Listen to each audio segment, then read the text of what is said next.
And I thought I'd take a moment to show you kind of where I'm at. I'm still waiting on more true oil. I need more coats here. I sanded it, and it's not quite, it's not quite as fancy as I want it right now. I kind of dulled it down quite a bit. So I'm going to be doing more coats of true oil, a bunch, probably at least 10 more. I think I've only got about 5 or 6 on here right now. But I did some neck fitting. I'll have to redo more neck fitting again once the true oil kind of builds up around it, so in the pocket there, so I have to sand it down regularly. But I wanted you to see what it was like with a neck on it. I'm calling it scabby. I didn't know when I got this body that this was when I found this body, like on eBay actually. It was a bare poplar body. If you followed along, you saw it when it was bare. And I thought it was a just cool, weird looking thing. I personally like Explorer offset type shaped bases. They just, I don't know, they've always felt right for me. This one's kind of a little bit weird, but I got a place to rest my elbow when I play, and I don't know, they just always felt right to my body. So I've always liked that. That's why the Thunderbird and my crazy Lightning Bolt have always been kind of my favorite ones. So, I just thought it was a cool body and I got it. And I didn't know that it was a replica of a hammer body called a Scarab. And somebody finally told me that. So I started calling this the Scabar instead of the Scarab, just being stupid. And now I call it Scabby because it's all scabbed together. But, and it's been it's an experiment. It's an 8-string fretless experiment. Check out that headstock though. That's all just lemon oil. And then here, check out the Purple Heart neck there.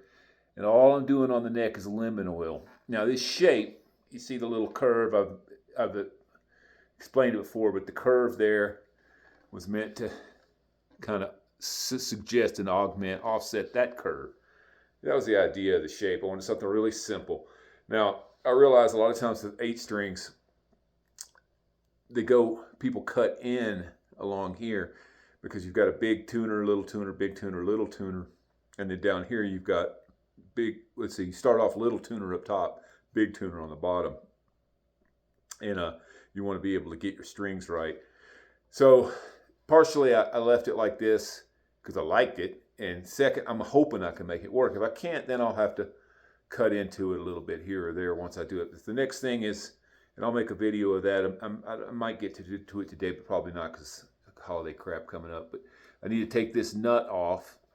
And what I'll be doing is I'll be laying a piece of wood flat right here and snapping it that way because this isn't captured. If you see, it's and I've got another nut that I've got a custom fit in there. So I'll use this nut's fit to the neck as a pattern for my new nut, which is a graphite nut. And then I'll have to go in and individually cut every single, all 8 of the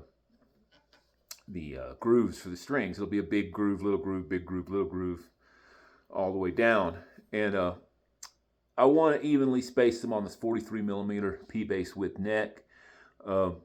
Once again, had I thought more about this project was kind of off the cuff. I would have asked Warmoth, who makes me necks for me, to make me a 4-string neck pocket with a 5-string neck nut. And they probably would have done it, and I would have had a little more room to play with right here. But consequently, I don't. So I'll really try to I'll probably stick to where this E string is here, and ending point where that G string is there, but that'll be the little string. This will be the big string. But then I'll space them evenly in between there. So they'll make a video about that too. So once I get that thing cut, then I'll hopefully be at a point where I can mount my bridge, and I'll make I'll take strings, probably just strings, or maybe real strings just to and then I'll go through and I'll lay it in each of the grooves and use probably a push pin to mark where I want to put every string so they don't interfere, and where I know that the tuning heads will reach above, because it'll be a big one, a little one, big one, little one, and exact mirror image on that side.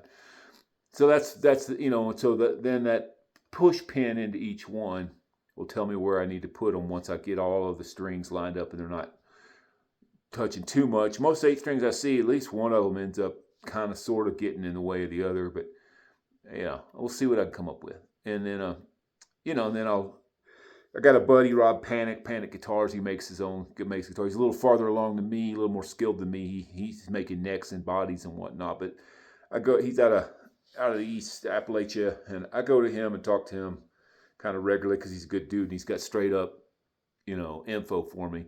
I recommend you check out his basses and guitars. They're really cool. Panic, Rob Panic, Panick.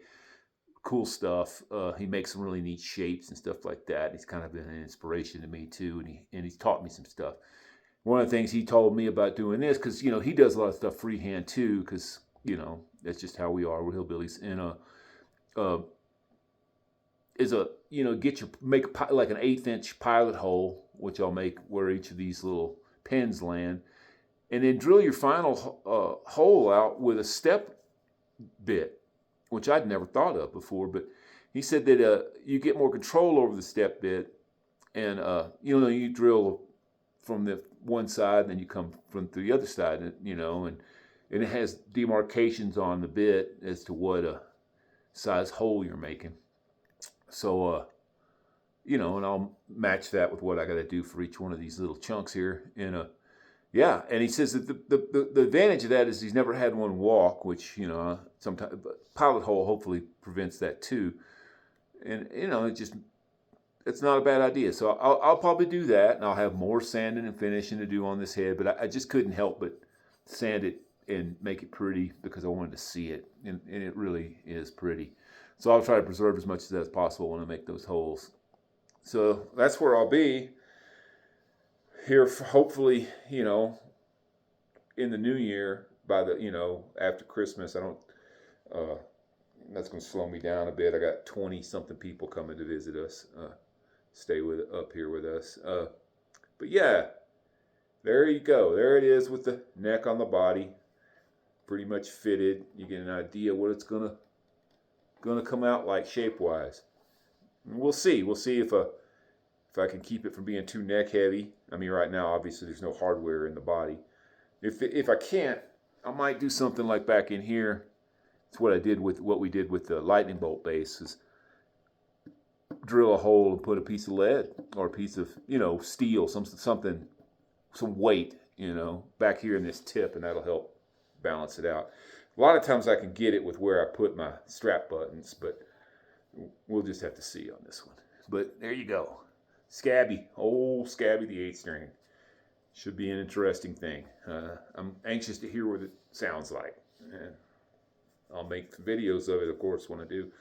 Thanks again for being a part of this channel with me and listening to all my ramblings. Appreciate it very much.